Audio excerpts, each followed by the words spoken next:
হব নহব এইটো ইউপিপিএলে ক'ব।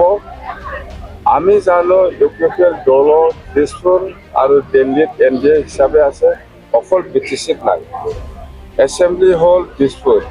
তো এছেম্বলি ইলেকশ্যনত ইউপিপিএলে হিচাপত NDA হিচাপে কেণ্ডিডেট পাব লাগিছিল। ইহঁতে ভোট পাই মুঠতে 15টা সমষ্টিৰ ভিতৰত কিবা একটা সমষ্টি ইহঁতেও পাব লাগিছিল। পাইছে না নাই মই নাজানো। আমাৰ BPF আজিলৈকে এতিয়ালৈকে কিমান চিট পাব এতিয়ালৈকে কনফাৰ্মেশ্যন নাই। হয়তো আবেলি বতৰত পাব। আমাৰ অহাকালি PMD মিটিং বহিব, তেতিয়া সব কথা গম পাব।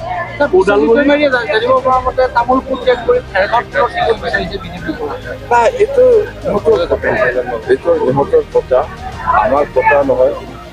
এইটো ইহঁতৰ কথা, এইটো বিজেপিৰ কথা। ক'ত টিকেট বিচাৰিছে, ক'ত খেলিব। মুঠতে BPF দল হিচাপে 15টা সমষ্টিত খুব ভাল পজিশ্যন আৰু NDA হিচাপে 15টা চিট পঠাই দিয়াটো আমাৰ দায়িত্ব, আমি কৰিম। শক্তিশালী ৰূপত দীপেন বড়োৱে নামি পৰিছে ওদালগুৰি সমষ্টিত, গতিকে কি শক্তিশালী হয় না দুৰ্বল না শক্তিশালী এইবিলাক ইলেকশ্যনত দেখা যায় কি হয়।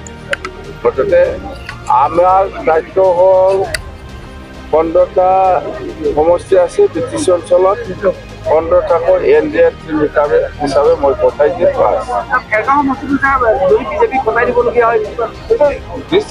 BPF বুলি নহয়, আমি NDA। একালৰ ইয়াৰে যিহেতু নেচন বড়ো এইবাৰ খেলিছে, আপোনালোকৰ পৰাই আছিলে পাৰ্টি, বা কিবা ইয়াতে ফৰক কৰিব নেকি? ডেপুটি স্পীকাৰো আছিল, কোনোবা দলৰ কিবাটো আমাৰ BPFৰ লগত কম্পেয়াৰ কৰিব নালাগে। ইউপিপিএল কিমান ষ্ট্ৰং নিজে কৈ ল'ব। আমিতো কম BPF বিৰাট ষ্ট্ৰং। ইউপিপিএলে নিজে ষ্ট্ৰং বুলি যদি ক'ব পাৰে কৈ ল'ব পাৰে, কিন্তু আমাৰ কোনো BTCৰ ক্ষেত্ৰত ইউপিপিএলৰ লগত কোনো বুজাবুজি নাই। সেইটোৱে দীপেন বড়ো আপোনালোকে কৈ আছে আপচু প্ৰেচিডেণ্ট দীপেন বড়োই এইফালে ওদালগুৰিত খেলিব। ইয়াতকৈ আৰু ডাঙৰ প্ৰেচিডেণ্ট আছে নেকি? আহকচোন, মোৰ কথা সেইটোৱে। ইয়াতকৈ ডাঙৰ আৰু প্ৰেচিডেণ্ট কোন আছে? আহক। আমি কিন্তু BPFে 100% 15টা চিট দিম, স্পষ্ট। ছাৰ, কংগ্ৰেছ দলটোৰ পৰা সকলো মানুহ ওলাই গৈ আছে। এইটো কংগ্ৰেছৰ কথা। কংগ্ৰেছৰ পৰা বহুত মানুহে দল ত্যাগ কৰি পেলাই ক'তবা BPF, ক'তবা বিজেপি, ক'তবা ইউপিপিএল এনেকুৱা সোমাই থকাটো মই দেখিছোঁ। কিন্তু কংগ্ৰেছ দলৰহে কথা, আমাৰ লগত কোনো কথা নাই। মুঠতে আমাৰ স্পষ্ট BPF হিচাপে 15টাত আমি 15টা দিম। কিমানখন আসন পাব ছাৰ এইবাৰ?